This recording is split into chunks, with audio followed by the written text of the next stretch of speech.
everybody. Thanks for joining us this evening. My name is Brandon Andrews, and with our company Values Partnerships, I lead a nationwide casting tour for ABC Shark Tank, focused on ensuring that the diversity in the audience watching at home is reflected in the entrepreneurs who pitch on the show. Uh, in doing this work, I have the incredible privilege of meeting thousands of entrepreneurs all over the country and also connecting with incredible local partners and ecosystem builders. Since we can't do our in-person events this year, we're doing a virtual series called Virtual Tank. And so this is our virtual tank session with the Gentleman's Factory and Baobab. Really excited to hear updates from Jeff at the Gentleman's Factory and of course from Brandon Davenport, who's one of the co-founders of Baobab and a Shark Tank alum. This evening, you're going to hear from Jeff, you're going to hear from Brandon, you're going to hear his story, you're going to hear about the casting process from me, and then we'll give an opportunity for a number of entrepreneurs to pitch their businesses for some feedback and for the opportunity, of course, to be in the casting process for season 13 of ABC Shark Tank. In doing this work, normally I'm doing 8 to 10 casting calls all around the country every year. And again, working with great local partners. One of those partners that we've worked with in the past is Jeff Lindor and the Gentleman's Factory. Jeff, would love for you to introduce yourself to everyone. Tell us a little bit about the Gentleman's Factory, what you've been up to, especially during this pandemic. And then after that, I'll introduce Brandon and we'll get into the conversation. Oh man, Brandon Andrews, man. Thank you so much, man. You're so gracious, so kind, and I value the friendship and the brotherhood that we've created throughout the years, man. And you know, and I remember when you did the casting at Gentleman's Factory a couple of years ago, and then we had two people get on the show, man. So Yeah, that man. was I can't underscore enough how significant that is. I mean, you and I think it speaks to the power that's in the Gentleman's Factory network, the power that's in that community there in Brooklyn. And I know we had some folks from New York more generally, but for a casting call of that size to get two entrepreneurs, not only deep into the casting process, but filming and getting air dates, it just doesn't happen. And so definitely kudos to you. And I hope everyone in the community is proud of that fact because it really speaks to the power that you have. And I think the fact that building together, I know you have the famous quote that, sometimes, we do things in silence and we do things alone and we shouldn't. But I think there's a power in that community, man. And so, yeah, we loved hosting an event with you and looking forward to hopefully being able to do something in person again, when things are safe. oh, Oh no, man! Thank you, man. Thank you so much, man. Thank you so much for that, man.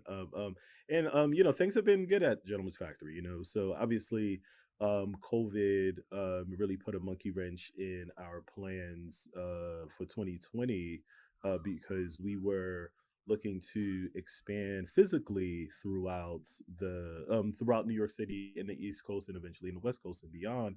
But then, the world shut down. But we realized that our physical space was not the end destination, but it was simply a tool to bring people together, right? Because our, value is community, so we expanded beyond the four walls. And, our motto last year was social distancing doesn't mean social isolation. So Mhm. we then built the digital platform, and now happy to say that we're on the App Store, and we have members all across the country, all across the world, and it's a phygital model now, right? So it's physical and digital. So we're still looking to open up physical locations as the world opens up. So hopefully there'll be a Gentleman's Factory in DC soon, right? And in different parts of the world, and we're just getting started. So our main thing is just that we're really happy with the community that we've cultivated. So it's extremely diverse. You have venture capitalists, you got partners at law firms, you have, members who just won an Emmy, and you have members who is, that just graduated from business school and beyond, right? So it's really this community of thrivers and gentlemen that is just looking to get to the next level. So we're just getting started, and so happy to have Brandon and Marcellus, a part of our community, gentlemen at Baobab, who's just doing great things. And, they'll continue to have our support anyway, anyhow. And, we're looking forward to building with not only Baobab, but just everyone at the factory and everyone in the world because we're looking to take over the world, guys. Right?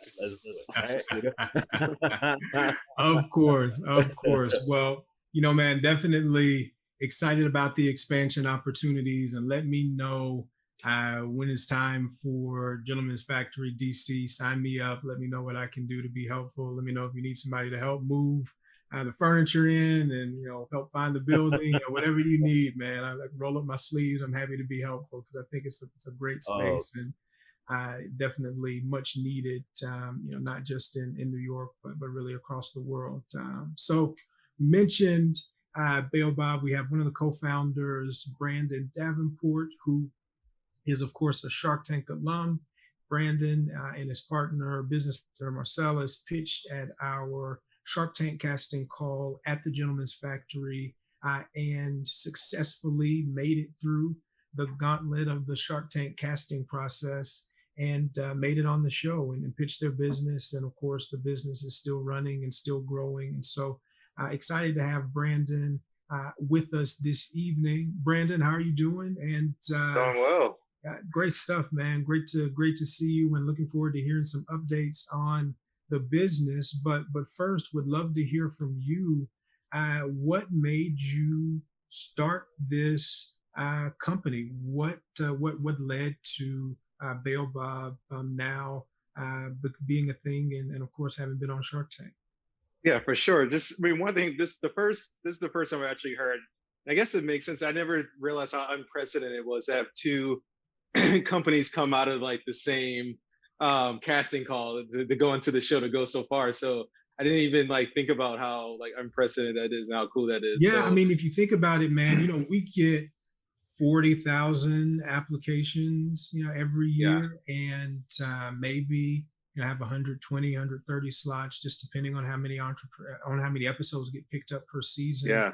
So it's pretty competitive, and for a casting call of that size, and it's by design. I like doing casting calls where we have kind of a smaller amount of people and we can really get to know the entrepreneurs, because I think it's better quality on both sides. But yeah, for a casting call of that size to get two companies on, it's really, really big.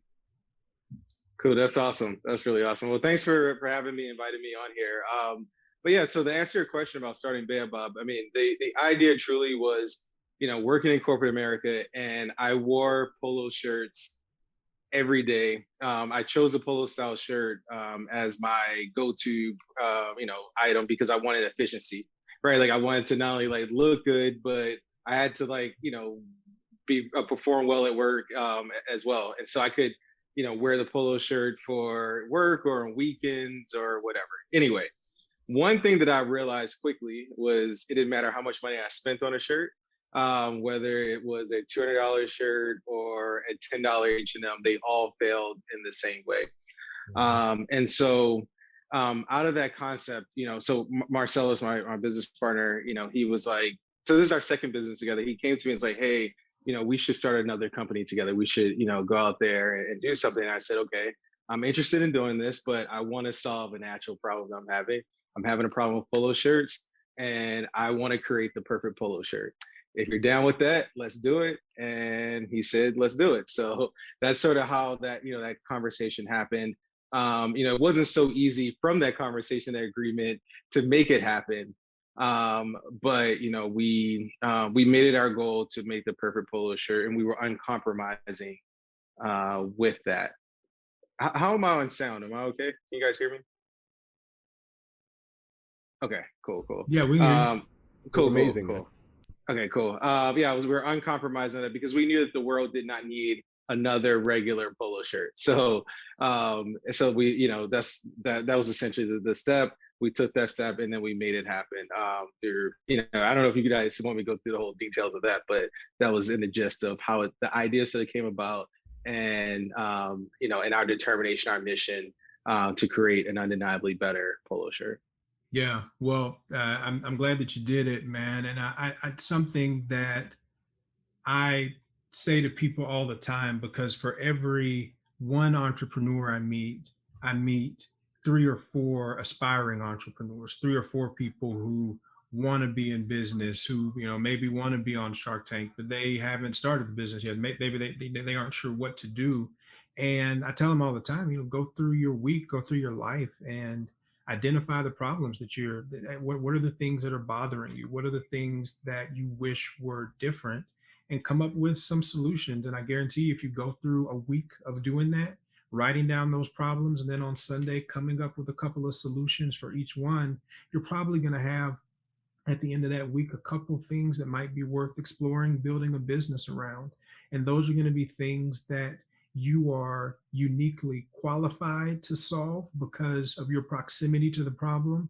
You're going to be uniquely enthusiastic and passionate about solving the problem and building that business, again, because it's your problem that you're solving for yourself. And then lastly, it's going to give you a really authentic origin story, just like you have, Brandon, when you're telling people about the business. And so you've definitely put that into practice, and it certainly has paid off in terms of you being able to build a brand now that folks all over the world I know are enjoying. So you started the business with business partner. When did you first hear about Shark Tank, and when did you start thinking maybe this could be for me? Yeah, yeah. So it's so interesting. So for about a year, maybe a little less than a year, we were selling our shirts. So at first we had one product we were selling, and people would say, "Oh, you guys should go on Shark Tank. You guys should go on Shark Tank." And we were like, "Absolutely not," which is to me crazy now, like knowing what I know and what I've experienced. But at the time, it felt like a gimmick. It felt like we were taking ourselves as serious, folks, and and not thinking of the actual thoughtful nature of, like, you're actually getting in front of 5 million people, right? Like, we were thinking, oh, this is, if we go in there, this is going to mean that we're a gimmick and so forth. And so we denied even the idea, the concept of thinking that we should go in there, which is crazy now now that I know. But anyway, so I think that if I remember correctly, I believe Jeff, either through conversation with my business partner, said, hey, they're doing the casting, you guys should come. And even at that point, we were like, maybe we'll go. Maybe we'll go. But since Jeff is asking, let's go ahead and do that. And so we went, and of course, once we agreed to do it, it was, we were all in. We're okay. We're gonna go there. We're gonna kill it, right? We're gonna give it our all, as we always do. That's what happened once we finally committed and showed up that day. So now, just like quickly, right? Like, I remember seeing that. So like, both of them were at a local Wendy's, right? You know what I mean? Practicing, a little nervous. Right. You know what I mean? Like, I think Brandon had to go take a walk or something like that. You know what I'm saying? Like, I remember that. Man. But you guys, I had to take a walk. I was on it. A little revisionist history. Right. But thanks so much for Jeff being in your ear and pushing you to do it. Apparently, we haven't done a good enough job marketing the show with the sharks and with the commercials, etc. We need to hire Jeff and bring him on to inspire folks. Help us with some targeted recruitment, because whatever you said, it ended up working out. Yeah, for sure. So yeah, you decided to pitch, practiced, of course, got to our casting call, and I actually have still have pictures from that day of you and Marcellus pitching your business. Moved through the casting process. What was it like for you when one, I heard that you were getting the invite to go out to LA to film for the show, and what was the experience like pitching in front of the Sharks? Yeah, yeah. I mean, so we're pretty chill, nonchalant folks. So like every little step sort of, oh, you're being invited to the next step. You're like, okay, sure, like whatever. Just kind of being really casual about it, of course. Thinking, okay, it would That's be great. that's what we tell people to do. We say, you audition and then forget about it because Yeah, yeah. you never know what's going to happen. But yeah, Yeah, go ahead. yeah. And that's, I mean, every email that we get from the producers at each stage is like, this does not mean you're moving on to the next stage. It's not me. Like every single email says that. So, but for us, we're just like, okay, cool. If we go, we make it. If we don't, it's cool. But we did know that we had a product in our shirts that they show really well, right?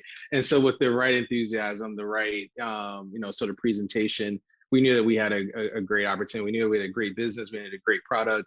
And so it was all about just like committing to like delivering. But when we finally got that call, we were like, okay, like it's finally here, right? Like we're doing this, okay? Like, and then it becomes real. Like once you get that, it's like, oh yeah, we're going on Shark Tank, and it becomes like a thing that you're like excited to do. At least that's for us. Right? Like we're like, okay, now this is like actually happening. So. Yeah.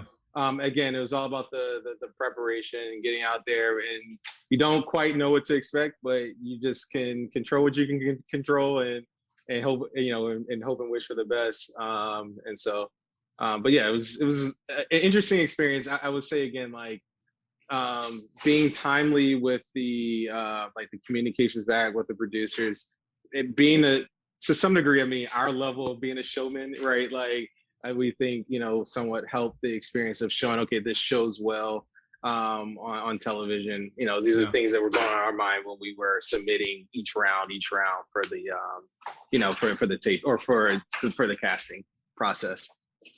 Yeah, man. And I really can't underscore, it's such a simple thing or sounds so simple, but underscore how significant just getting things in on time is when it comes to casting. Because again, we get so many applications. There's literally always somebody else that's waiting in the wings, that's ready to take your spot, that's ready to eat your lunch if you don't if you don't get back to somebody fast enough. And so first piece of advice for entrepreneurs that are interested, whatever stage in the process you're at, make sure that if there is a deadline, that you meet that deadline in terms of getting your paperwork in, getting your video in, whatever it might be, because there's always somebody else that's there to take your spot. So you got out there to pitch. What was it like being on set? And did you sometimes folks feel like there's a gamification piece to pitching. You got to go in with by this valuation and this much wiggle room, etc. Did you go into it that way, or were you a little more straightforward in terms of your numbers and what your ask would be? I mean, so in terms of the aspect, we were we were straightforward with that. There was no need to like play games there. Ultimately, if offer was made, we would accept it if it made sense. If it didn't make sense, then we wouldn't accept it. So it wasn't really about that. Definitely getting onto set again, it becomes. I mean, it's surreal, right? You're like, oh, I've been watching this for X number of years. Now I'm here, right? And and then it'd be like all of the sort of like where I mentioned that we were so nonchalant and chill, months back. You're like, oh my God, I want Shark Tank, like it's, it's about to happen, that sort of thing. And so, again, you just hope for the best in terms of the delivery. I recall there's like you do like a practice the day before where you get in front of the entire like production producer panel and so forth, and every company that's pitching goes through this. And we delivered our pitch, and we were our chill, we were like, well, we have this high-end apparel, we're going to be chill with it, we're not going to like give them too much. And so we delivered it, and the director came over to us and was like, so guys, we're going to need a little bit more energy from you, or like this is not going to work, right? And we're not, and we know, and we knew that as you mentioned, Brand, like that even if you tape or record, that it's a chance that you don't actually even make it onto the show. Yeah. And so at this point, being competitive, we're like, there's no way Like I can't. There's no way I'm gonna be all the way out here in LA, record and not be on air. Like that's not gonna happen. So I guess Jeff mentioned that we went to the Wendy's. Like in this case, like when we went back to the hotel, when we were in LA, we practiced, all night and like delivering, giving energy, being pumped, and like just giving it all. And so like I mean, I guess I'm not sure if I'm jumping ahead, so I'll stop there. But I don't know your next question, but we got feedback after we pitched, and it was far different. It was actually really great feedback. So I guess I can say it's yeah. So like after we did our whole pitch and that whole experience, so like the director came out of the booth, came to us and was blown away. He said, "Guys, that was amazing. It was incredible." And he walked away, and they assigned a producer to you, and so we had two producers, and the producers were like looking as he was talking to us. The producers were looking like surprised, like what's going on here. And then when he walked away, the director walked away. They were like, he never gets out that booth to talk to anybody, So like the fact that he came out to tell you guys did a great job, and that I was like, okay, so it's a good chance now that we're gonna get on air, because at that point that's the goal, right? You didn't record, you didn't want us to record, so yeah, I guess we did. We stepped it up after the feedback. We take feedback well. Yeah, I mean that's a key to entrepreneurship. When somebody who has authority to be able to connect you to a resource or give you an opportunity says do this or do that, being open to that feedback and then doing it is definitely important. So pitched on the show, you got your air date, appeared on the show, and what have you been up to since getting the air date, since appearing on the show? Yeah. So just a tip for folks who are interested in going on there, like one of the things that you don't, they don't guarantee that you'll make it on air, but they let you know about 3 weeks prior to your air date.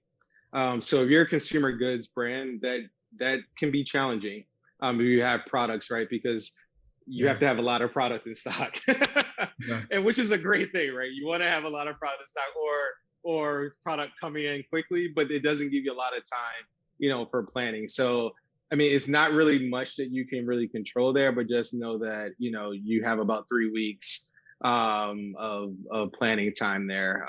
So anyway, the good thing for us that we actually had our new sort of shipment of inventory coming in from our cut and sew factory that was arriving a few weeks after the air date. So we kind of that was already planned because we had no idea when the air date was going to happen. So it ended up working out really well. But just, the night as you air, it's crazy. Everyone's watching and you're in front of 3 million folks, whatever. So that's huge. But since then, so our air date was, it was October of 2019. So a really great night again, brought in a ton of new customers to the Baobab family. And really, I would say that actually it allowed for us to have a even better 2020 than what we should have had. And the reason why that is the fact that we have customers who love it and keep coming back, but the fact that the show aired a few times during 2020 brought in more customers, right? And it got our story out there. So we exceeded we exceeded our 2020 sales. We over doubled that our 2020 sales. So our 2019 sales. Sorry, we didn't achieve sort of the goal that we set at the end of 2019. We had no idea that 2020 was going to be the year that it was.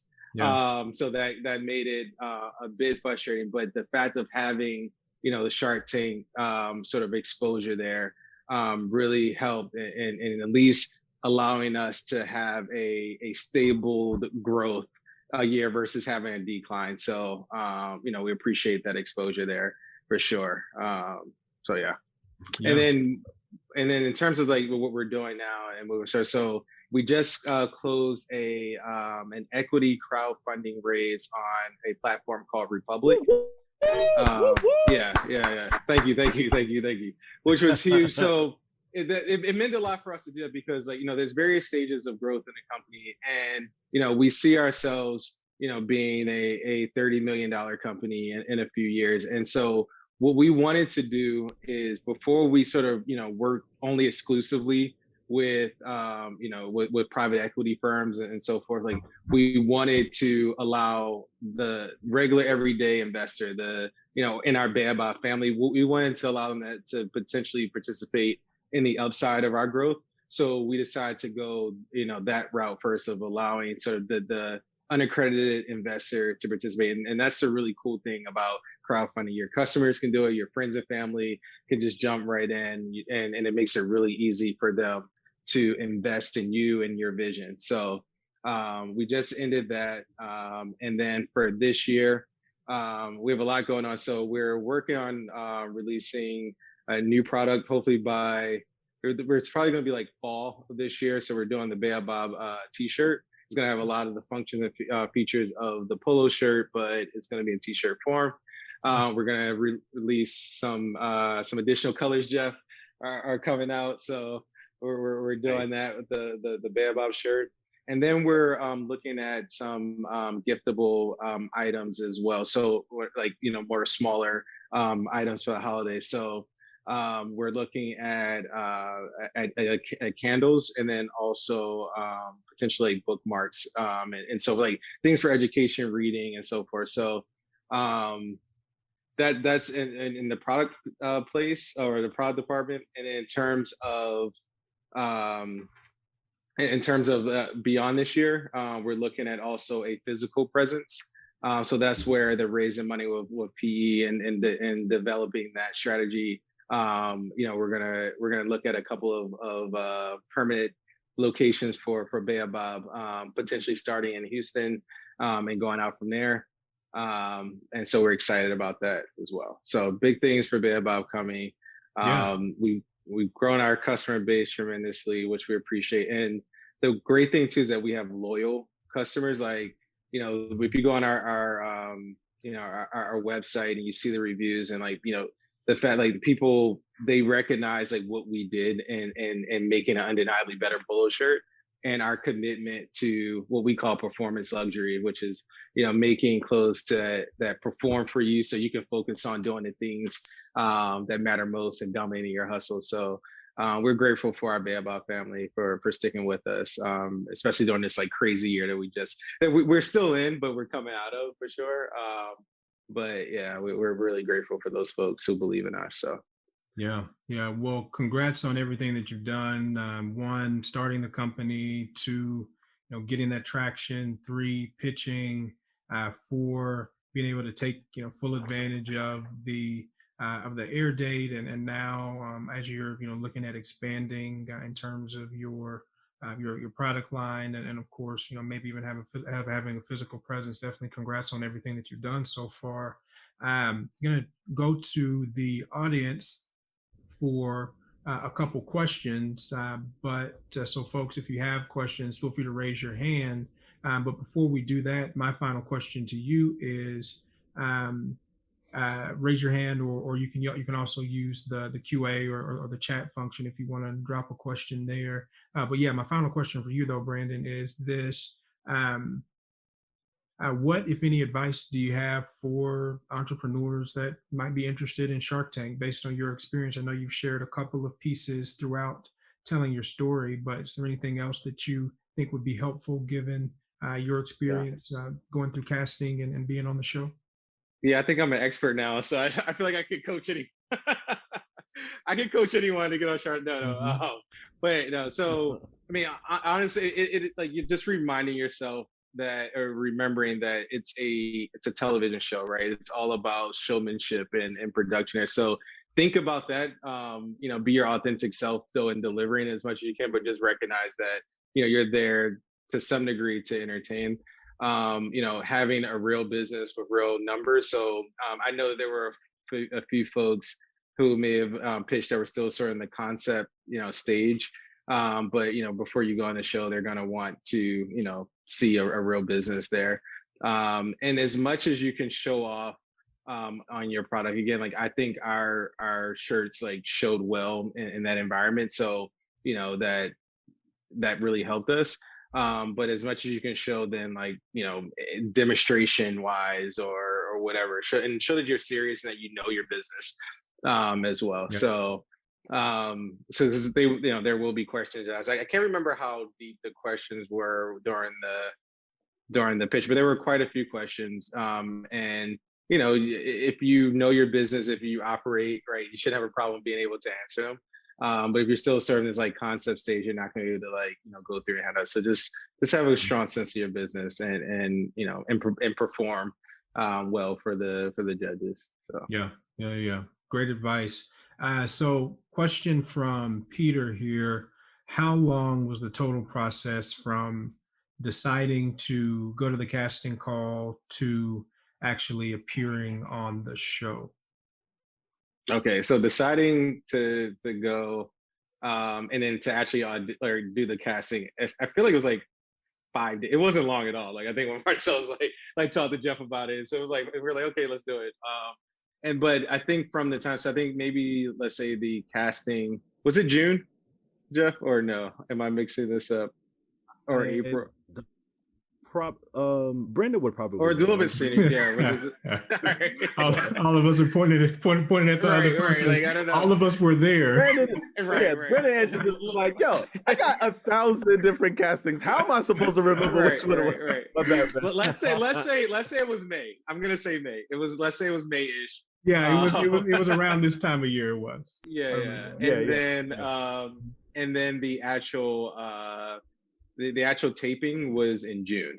Yeah. So it was pretty quick. It feels like, thinking about that, it actually wasn't long at all. And then the actual air date for us, we were selected in October, so it was great. We were the third episode of the season, which is really cool too, because we were right before, like around the holiday time and so forth. Like it was actually a perfect air date. We couldn't have picked a better time. All I remember in that air date, because we had a watch party at the Jones Factory, right? And all I was hearing was their phone buzzer, ching ching ching yeah, ching. Ding. I remember. I was like, damn, That's what you want to hear.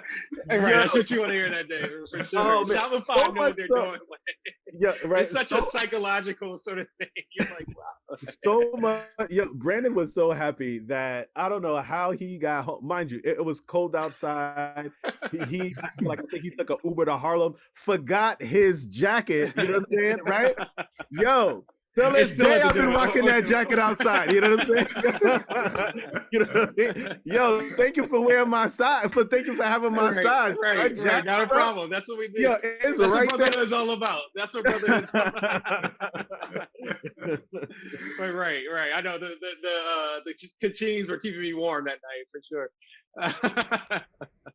Yeah. But so it wasn't, it's from, basically for us, it was from May, to answer your question, from May to October for us. But again, the season runs, and guess what, until April or May or something of the following year, Brandon. So you never really know, exactly. Yeah.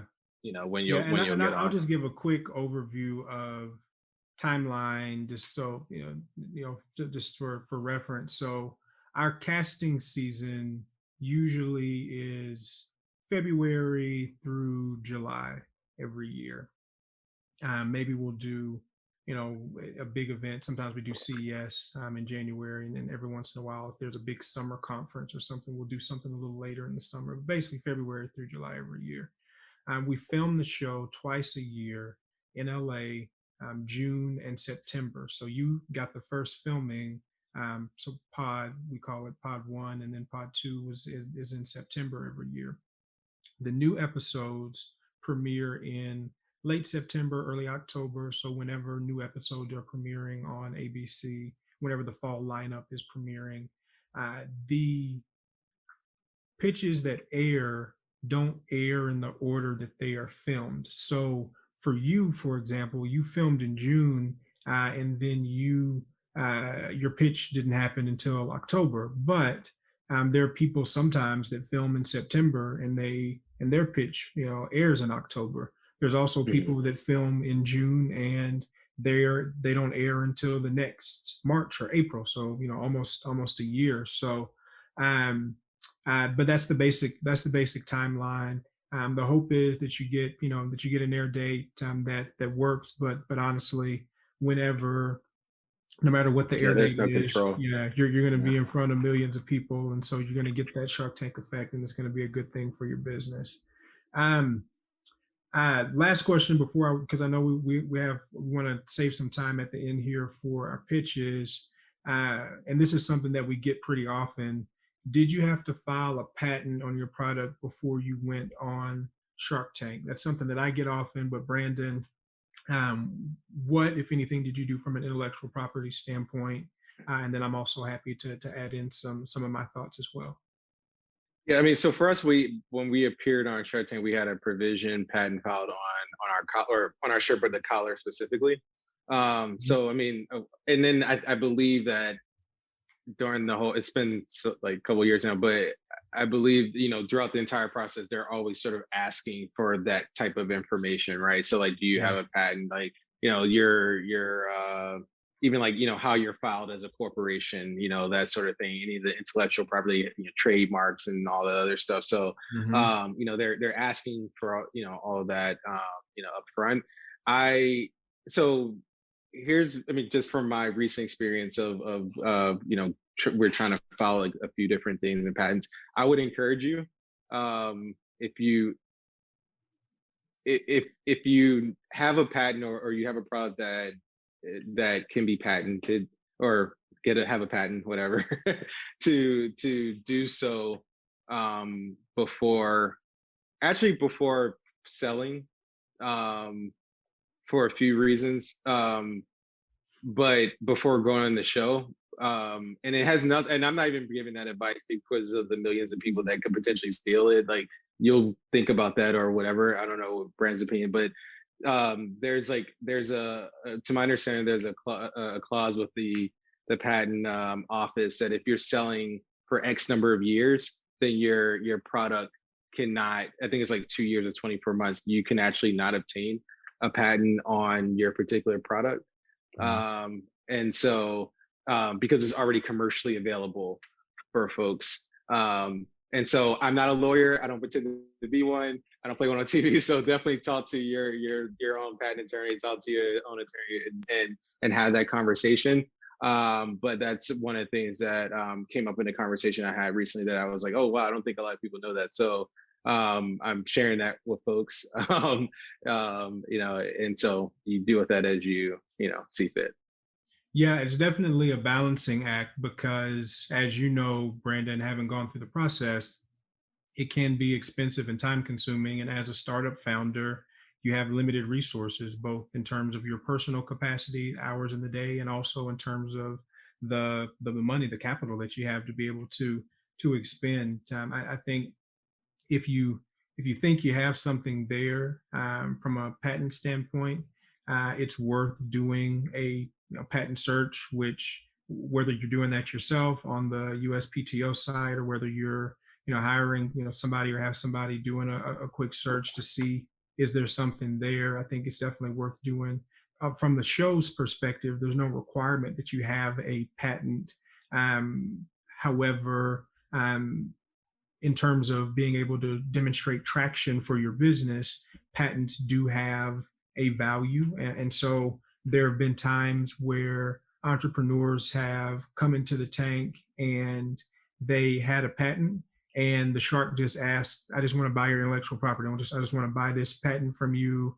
And then maybe I'll hire you, and we'll figure out what to do with it from there.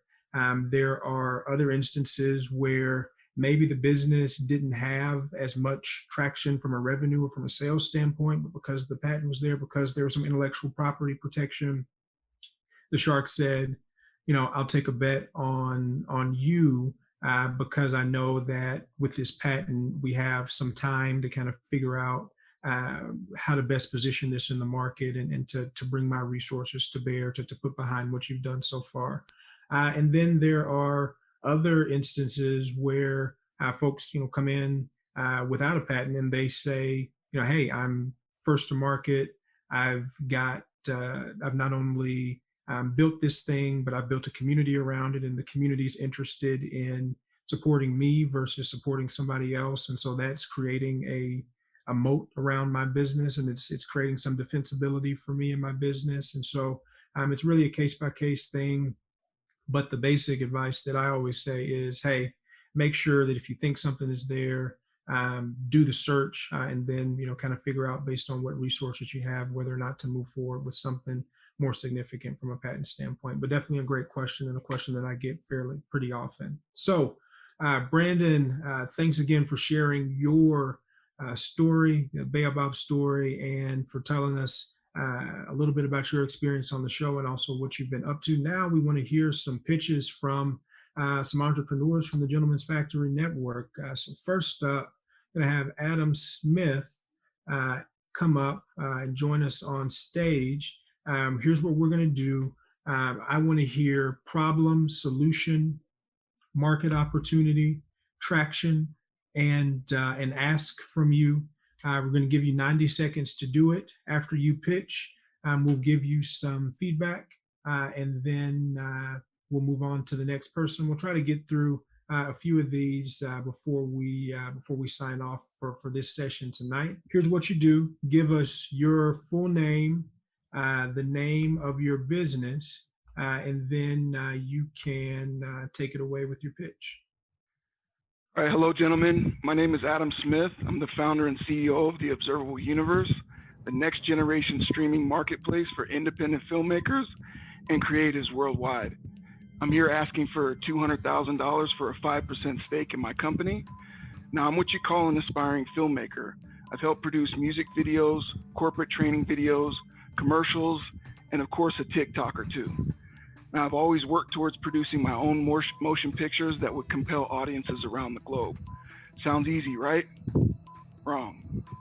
Independent filmmakers are some of the most creative storytellers in the world. They typically make films without the promise of it ever being seen by the mainstream public. They're always looking for better solutions, better platforms that will allow them to share their work, engage fans, and retain control over content they've worked so hard to create. Now, Observable Universe is a one-stop shop for any independent filmmaker to monetize their content with complete control and without sharing much needed revenue. Now, we do this by providing our creators with branded standalone websites without the need for developers, a communication suite that allows them to bulk message their supporters, an in-house e-commerce capabilities that allows them to sell their films, branded merchandise, and crowdfund with complete control. Now, we have contracts in place with several up-and-coming filmmakers that will display their films and act as brand ambassadors to help promote this platform. So with all that being said, who's ready to become the Observable Universe? Well, great stuff, Adam. And you were, for those that don't think 90 seconds is long enough, you were right at 90 seconds and got all that information in. So congrats on what you built so far. Yeah. Jeff, I'll start with you. What did you think of the pitch? Yeah, I mean, so it was definitely a lot of information within that 90 minutes. No, 90 minutes. Sorry, 90 seconds. But I think it's a really great opportunity. And within that 90 seconds, like I only wish that there was more time so I could, get more information, right? You know what I'm saying? But of course, like it's 90 seconds, so he, crammed everything all into one, man. But I mean, yeah, like overall, like I thought it was great. Like one of the questions that I would have asked is, just in terms of market outlook, and if you're asking for $200,000, so I would ask like valuations and things of that sort. But but overall, like I thought it was really solid. Great, thank you. Appreciate it, Jeff. Yeah. Brandon, what do you think? Yeah, so it was a lot of information. I think I caught most of it. So I started weaving my own narrative, as like you were saying. Not that it was anything wrong with it, it was like me trying to catch up to like everything that you were saying. So I think the narrative that I believe that I understood sounded interesting, or that it's a valuable use for business. I don't know are you currently operating the business, or is this a Well, yeah, we've launched.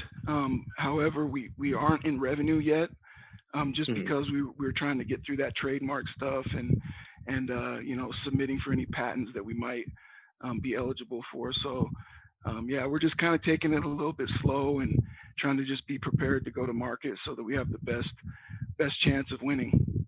So Yeah, yeah.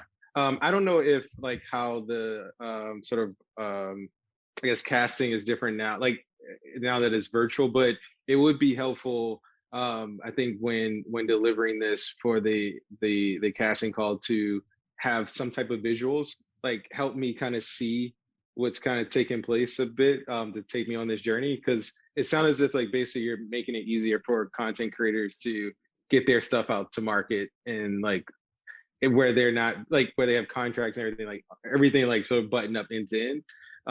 And so if there's some way for you to sort of visually show that as you're talking, then I think that would be really helpful for the audience. And it takes them on that journey and sort of the need, right? Like sure, why this sort of matters for sure. content creators. Yeah, Um, so on our oh yeah. platform, we utilize QR codes a lot. And so Mhm. basically, we were able to generate these QR codes and kind of implement them into any presentation that we would do, as well as like I've got it on my T-shirt as well. So Mhm. there's a Yeah, couple that'd be different cool. ideas that I've already come up with to implement into a presentation of that sort. Yeah, Cool. yeah, great stuff. Yeah, that was actually going to be my question.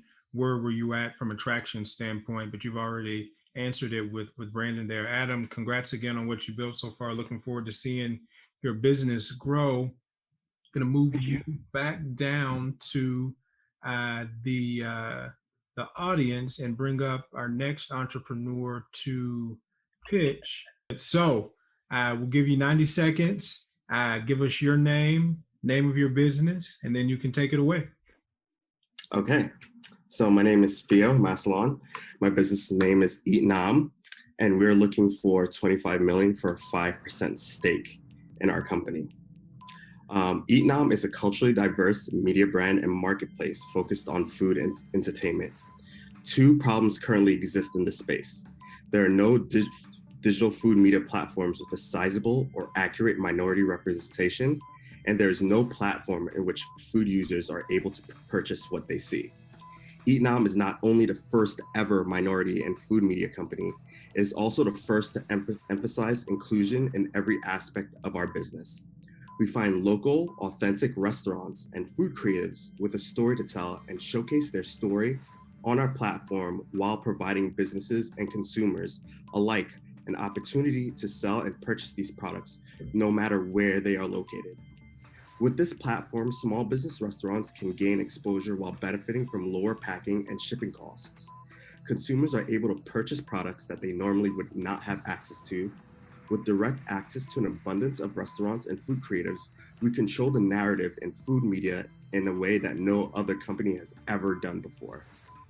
There is no exact company with this model, yet there are food media companies and there are food market companies.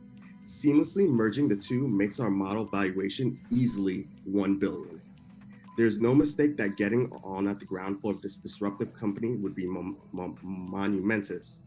The question is, are you going to hop on the train and come along for the ride, or be a bystander to Eat Nam's rapid growth?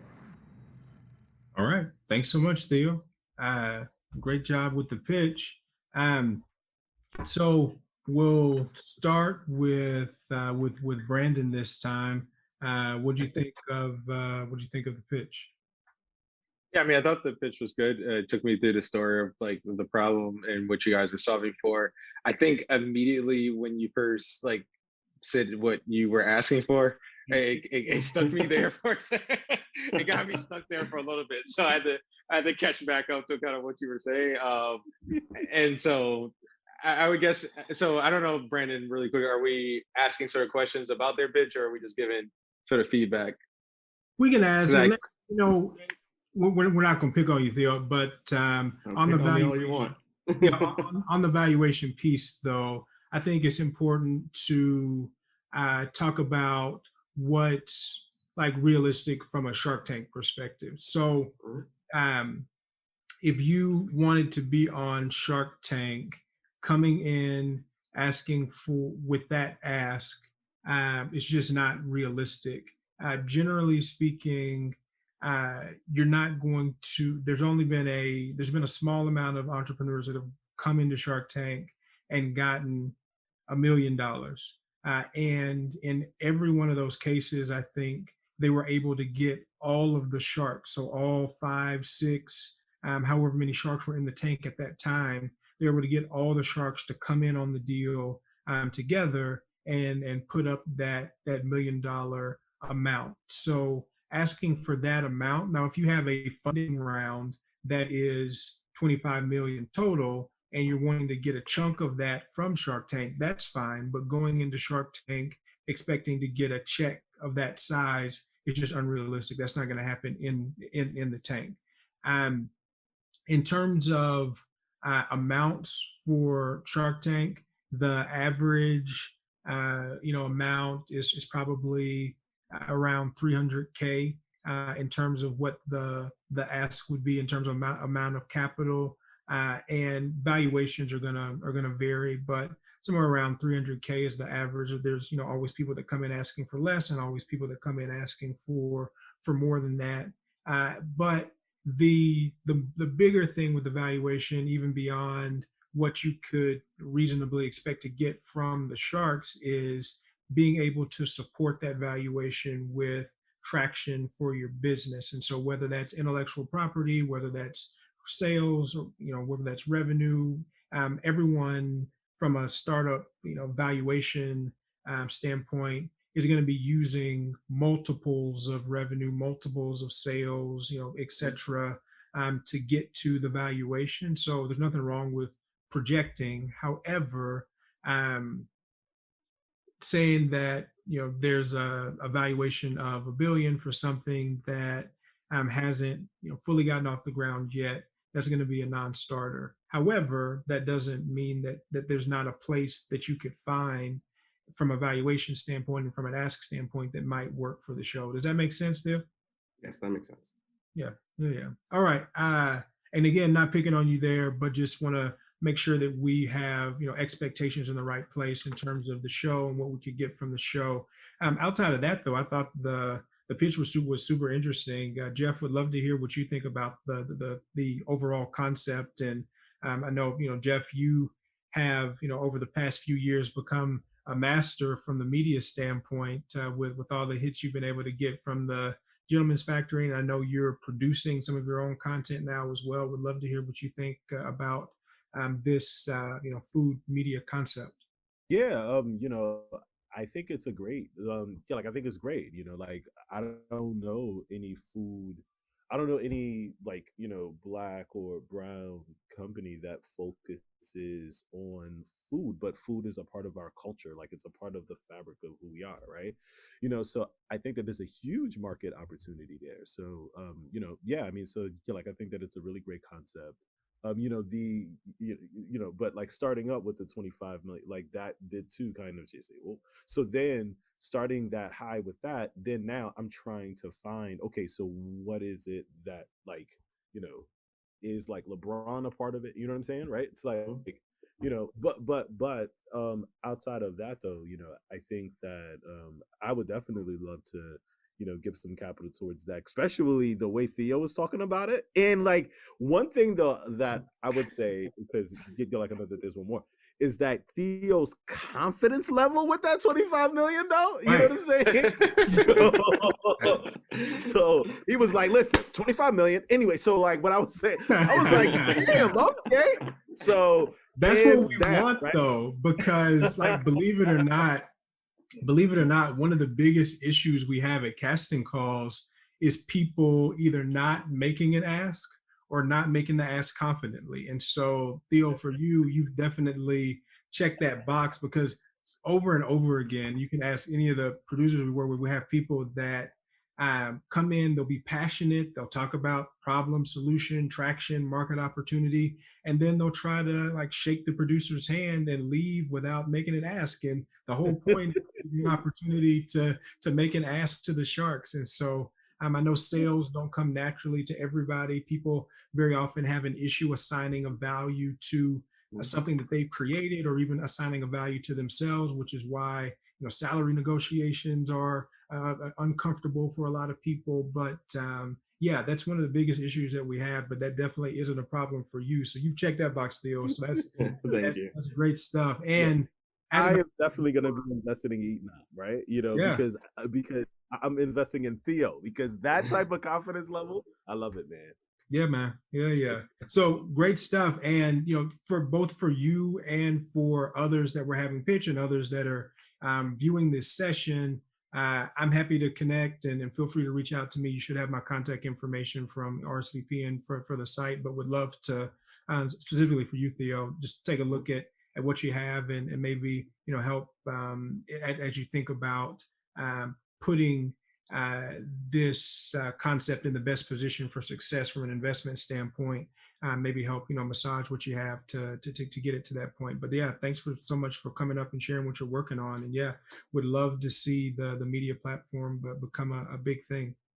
Thank you. Thank you. Yeah, no problem. All right. Next, we'll have Yves Mutanda come up and pitch. So give us your name of the business, and then you can take it away with the pitch. Sure. Thank you. Thank you very much. Name is Yves Mutanda. Name of the business is Cafe Okapi. Basically, it's a business that's a roasting coffee business. Given that there's a high demand for specialty coffee, specifically in the U.S., where consumer trends have shifted from non-gourmet regular coffee to specialty coffee, and the price range for that type of coffee is approximately maybe 180 to 120 dollars per 5 pound bag. So definitely willing to capitalize from the opportunity. But what I'm asking for is $200,000 for 2%. The evaluation is based on some equity markets and net revenue net income that I've projected 5 years down the line. And that's what publicly traded companies are trading at with that multiple in that sector. So this, the unique opportunity and the competitive advantage that is being sourced from Central Africa. When you look at coffee imported into the U.S., it's very much Latin America based, whether it be Brazil, Central America, but Central has a lot of high altitudes where they raise a lot of coffee beans, and high altitudes are usually correlated with high quality premium coffee that goes for the market after being roasted at $80 to $120 per 5 pound. We have an ESG, also social governance, social responsibility factor to it, because most of the coffee beans are being farmed from cooperatives on the ground, which are the coffees are fair trade and certified organic by the FDA as well. So this is my pitch, and hopefully my first one, so hopefully I didn't run over time.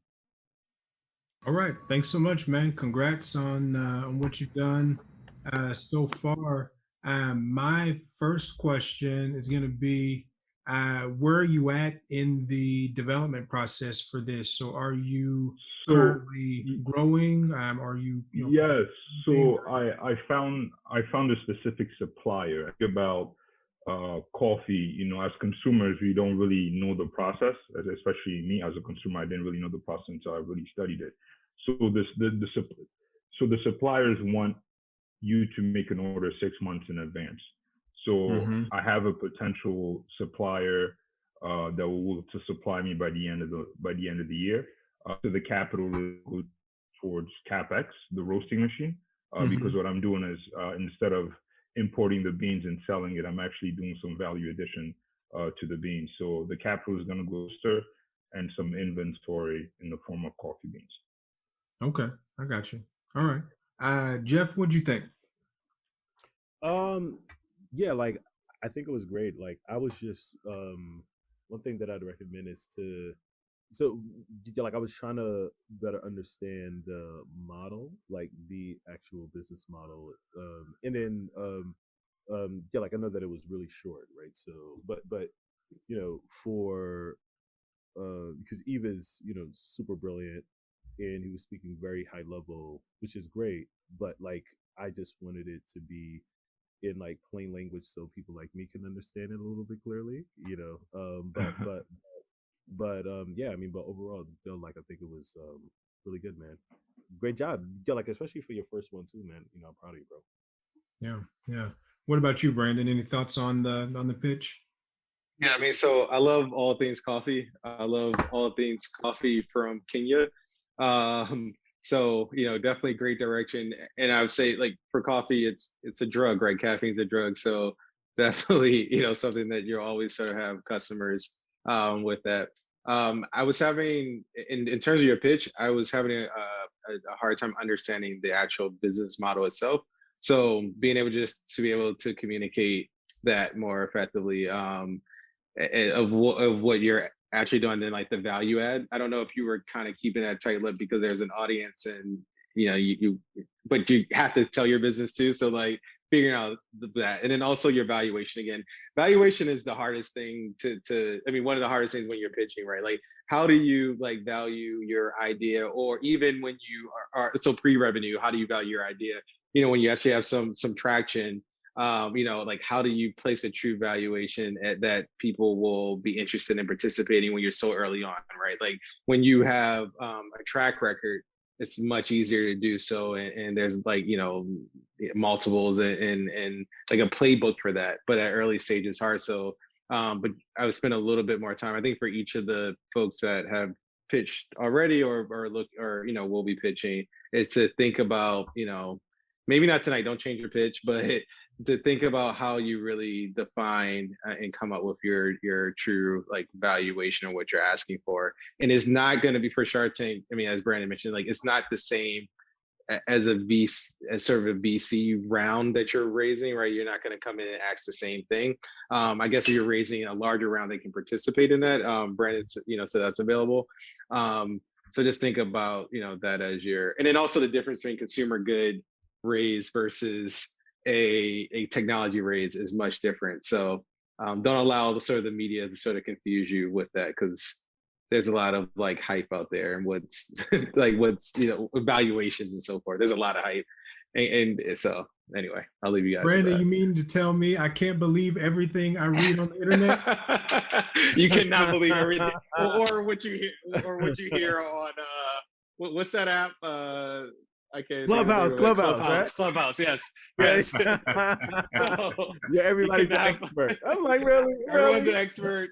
You're an expert, but you got all this time to be on here. So just be mindful of that. Setting your valuation. yeah. But Jeff, maybe we can actually do a quick session on valuation or something. If some of the folks in the network are interested, given it is a, as Brandon just said, it's a difficult thing, and it is a concept that you really don't have any reason to know anything about until you have a startup company, you want to be on a venture track, or you're considering some kind of equity investment, and so you got to now think about valuation in this very particular way. So Jeff, happy to volunteer to do that at some point if you think folks will be absolutely. Thank you. Yep. Perfect. But Eve, great pitch again. Looking forward to seeing the business grow. I'm not a coffee drinker myself, but I cook with it, and so I'm happy to purchase. And nice application. Yes, I like it. Are you selling right now, Eve? I'm gonna use that line. Right. Yo, Brandon said, "Listen, I'm not a coffee drinker, but I cook with it." That was the first time I ever heard that. Right? You know what I'm saying? Yo, I'm gonna use that line and then drop the mic. Right. Oh man! All right. Thank you, Eve. Thank you so much again. I'm gonna move you back down. Okay, Peter. So give us your name of your business, and then you can take it away with the pitch. My name is Peter Leon. The business name is HomeGator. I actually have the logo right here. I don't know if you can see. Oh, sorry. The logo right. Oh, that's not showing there. Anyways, HomeGator is an app that is actually for selling homes. These are homes that aren't sold through regular real estate companies. They're actually through they're because of divorce or because of inheritance or several other issues. These homes are sold quickly on the market for house flippers. They usually need repairs as well. I don't know if you've heard of companies like We Buy Ugly Houses and House Max. Basically, these companies, they buy these houses and they repair them and put them back on the market. I don't actually like to refer to them as flippers. I actually refer to them as home renovators because they actually take a home that's not really livable and they put it on the market. A lot of times, the houses that go on the market, they go to more diverse families that otherwise couldn't afford many other kind of homes, but they're able to afford these homes, which are much more accessible. So basically, the app takes information of all the home details. It catalogs it into the app, sends it to my server.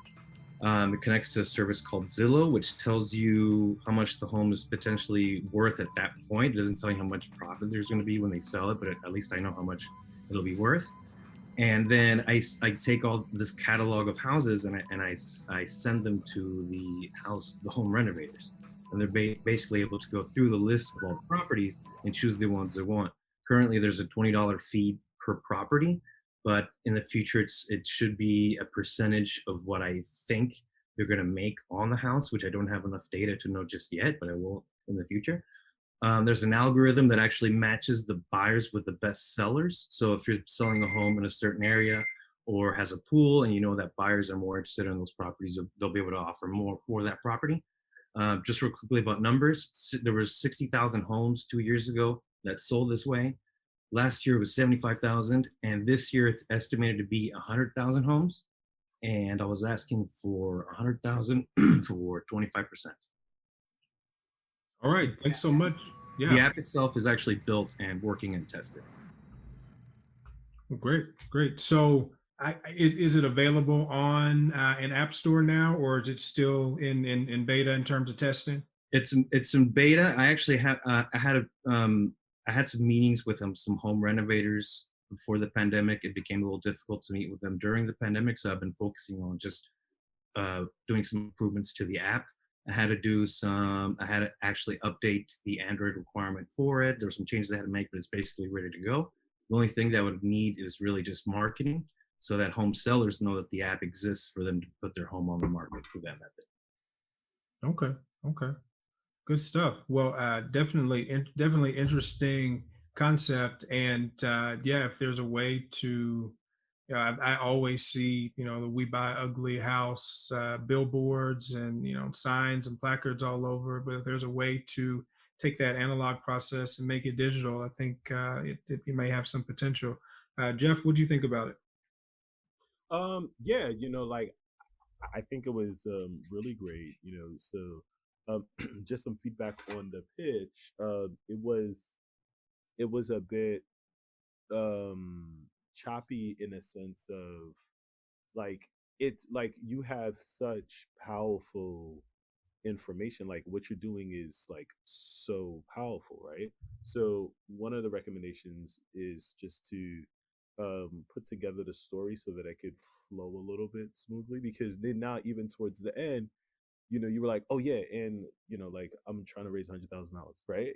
Like you got to embed that into the story so that it can flow, because with what you're doing, I'm like, oh wow, like this is amazing, right? Yeah. So in that, like my recommendation is just to, and then also speak with a little bit more confidence too, because most people know what Zillow is, right? So it's like, don't say, oh Zillow, no, be like on Zillow, right? And then just flow from there. But like with what you're doing, man, it's like fantastic. Like I just say, hammer the delivery, and you're on venture track for sure. Yeah, I thought all of the pieces were there, but to Jeff's point, maybe they weren't in quite the right order, quite the right place. So, for example, if you had started with who's ever seen one of these signs or billboards, We Buy Ugly Houses, 1-800, we buy your house, whatever, as is, everybody's going to raise their hand, and then follow it up with those numbers that you gave: 60,000 in this year, 75,000 in the next year. but then say the problem is most of these transactions are happening in an analog way. It requires a person to go and find the property physically, to search listings. There's no one-stop shop to be able to find these transactions and process them. And now, I'm creating creating that solution with HomeGator. And so, yeah, I feel like all the pieces were there, but just maybe a little bit out of order. But Brandon, what do you think about the pitch or the concept? Yeah, I mean, so I feel the same way in terms of the storytelling. Like, I immediately, when you started giving the example, I think in the very beginning, it's like it was something. The problem around, like, I think divorce and why these houses end up that way, and I think that can be relatable for a lot of folks. And so, like, you started thinking about, okay, like, but then again, it was like the presentation just was a bit choppy. So while it was still choppy, I was able to follow it all the way through. So that's interesting. I think that speaks to, I think, how maybe important what you're building could be, or because I weave my own sort of vision as you were telling it, right? So that was interesting. I would in this particular case, I would say, even though I mean you said it's built, but like your valuation actually, I would hold off on that a bit and like maybe go to the future sort of conference they have, or the panel they have about setting valuations, because maybe you're potentially valuing it lower than could be in the market, but you also Agreed. would want to Absolutely. Agreed. yeah. But you would also, I mean, I think traction would be helpful anyway, whether it's, sort of some MVP traction. I'm also interested, like, because there's a dual marketplace that's happening here, right? Like you have the renovators, and then you have the people that I guess are uploading their properties, maybe what I heard. But it sounds as if the renovators could be the general public too. But I guess this side of the business a lot more, so you figure out. But like deciding whoever like your MVP sort of folks will be in the marketplace, like who's the best folks to be a part of this sort of ecosystem, get a bunch of them using it, and then come back with the pitch with like the better storytelling and potentially a different sort of ask. Sure. I definitely consider myself more of a technical guy, and I understand that I have to work more on these things, but I will definitely take your advice, guys. Thank you. Yeah, but I think it's very telling, the fact that all three of us, despite the challenges that were there with the story, we were so interested in what you were pitching that we were focused, and that we put the story together despite maybe some things that can be improved about the pitch. So yeah, great job with what you're building. Would love to stay in contact, and of course happy to consider you for this season of Shark Tank, just like all the other entrepreneurs that have pitched this evening, and others that are attending the session. So thanks so much, Peter. So I think we're going to end our pitches there. I know we have a few other entrepreneurs in the room who'd like to pitch. The good thing is that I have everyone's information, and anyone that's a part of this session, I am reviewing your what you've submitted for season 13 of ABC Shark Tank. So we'll share your information with the production team, and you'll get a chance to I'll submit your application, so you don't have to do anything else, but you'll get the opportunity to be considered for season 13 of the show. And of course, happy to follow up with folks one-on-one as your interest allows, and give you some targeted feedback as well. Thanks again to Jeff and the Gentleman's Factory for partnering with us and co-hosting this virtual tank session with us this evening. And of course, thank you to Brandon from Baobab for sharing your story. Jeff, any parting thoughts before we close out? Well, like I just want to tell you, Brandon Andrews, that you're great. Thank you for creating opportunities for people who look like us. We value you. We appreciate you. And we're looking forward to building with you, man. So thank you Thanks, for all man. that you do. Thank you. Yeah. Brandon, anything from you? Yeah, so I will say to both of you guys, so Jeff, thanks for basically all that you've done for Baobab, and like the I us into the Shark Tank, sort of casting the story that I told earlier. And just being a really dope guy throughout the way. There's this time we've had opportunity to work with you, Brandon. Like without this opportunity, we would not have sort of scaled our company so quickly. And you were a huge part of that. And so we thank you so much for being a part of our journey and our story, and all that you're doing with this organization. So thank you. And everyone who pitched today, it's hard, right? And so you did a great job, like getting up here and putting your vulnerabilities aside and get up here and speaking. Kudos to you. Congratulations for taking that first step. Brandon's a great guy. He's a man of his word. So if you follow with him, do your part, he's going to do his part. And so, do that, right? If you believe in yourself and your business. And so one last thing on Baobab, we would love to welcome everybody on this call to the Baobab family. If your person or your partner, has a horse logo on their shirt, or an alligator or a sheep or two reefs, and you wear those shirts, definitely you'll be extremely satisfied and happy with joining the Baobab family and purchasing from us. So if you are interested, you can jump onto our website at www.baobabclothing.com. Again, that's www.baobab, that's BAOBAB clothing.com. And we'd love to have you as a part of our family. So thank you, everybody. Yeah, that's incredible. Definitely support Baobab and support each other. Support these other entrepreneurs that have pitched during this session. And of course, you can go to SharkTankDiversityTour.com to stay up to date on everything with our casting tour for season 13 and other virtual tank casting sessions that we'll be doing. Thanks again, everyone, for joining us for this session, and wishing you much success as you all continue to build your businesses. Bye.